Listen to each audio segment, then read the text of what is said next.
주님께서 여러분과 함께 또한 사제의 영과 함께 루카가 전한 거룩한 복음입니다. 주님 영광 받으소서. 예수님께서는 회당을 떠나 시몬의 집으로 가셨다. 그때 시몬의 장모가 심한 열에 시달리고 있어서 사람들이 그를 위해 예수님께 청하였다. 예수님께서 그 부인에게 가까이 가시어 열을 꾸짖으시니 열이 가셨다. 그러자 부인은 즉시 일어나 그들의 시중을 들었다. 해질 무렵에 사람들이 갖가지 질병을 앓는 이들을 있는 대로 모두 예수님께 데리고 왔다. 예수님께서는 한 사람 한 사람에게 손을 얹으시어 그들을 고쳐주셨다. 마귀들도 많은 사람에게서 나가며 당신은 하느님의 아드님이십니다 하고 소리 질렀다. 그러나 예수님께서는 꾸짖으시며 그들이 말하는 것을 용납하지 않으셨다. 당신이 그리스도임을 그들이 알고 있었기 때문이다. 날이 새자 예수님께서는 밖으로 나가시어 외딴 곳으로 가셨다. 군중은 예수님을 찾아다니다가 그분께서 계시는 곳까지 가서 자기들을 떠나지 말아주십사고 붙들었다. 그러나 예수님께서는 그들에게 말씀하셨다. 나는 하느님 나라의 기쁜 소식을 다른 고을에도 전해야 한다. 사실 나는 그 일을 하도록 파견된 것이다. 그러고 나서 예수님께서는 유다의 여러 회당에서 복음을 선포하셨다.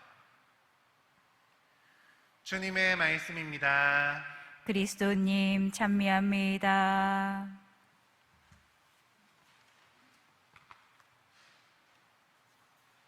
참 예수님, 찬미 예수님.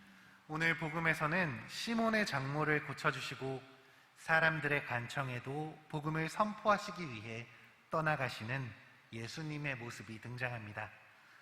저는 이 말씀 속에서 당신을 사랑하는 사람들, 그분께 희망을 두고 있는 사람들을 뒤로 하고 주님의 복음을 전하기 위해서 새로운 곳으로 길을 나서시는 예수님의 모습에 머물러 보게 되었습니다.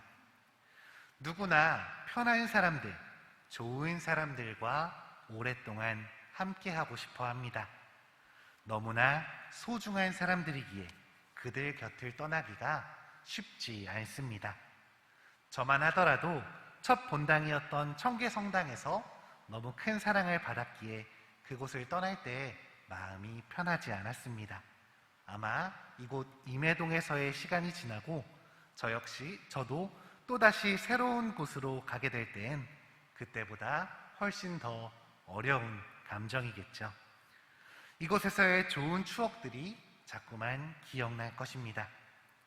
우리와 똑같은 인간이셨던 예수님은 이런 감정들을 느끼셨음에도 묵묵히 당신의 길을 걸어가십니다. 사랑받기보다, 사랑에 안주하기보다 사랑하시는 것을 더 중요하게 여기셨기에 더 많은 사랑을 전하기 위해 그분은 떠나가셨던 것입니다. 그런데 곰곰이 생각해보니 우리도 본의 아니게 이런 예수님의 모습을 닮지 않았나 생각합니다. 끊임없이 낯선 곳으로 향해 가는 삶, 익숙함을 뒤로하고 떠나가야 하는 삶이 요즘 우리가 살고 있는 세상 아닐까요?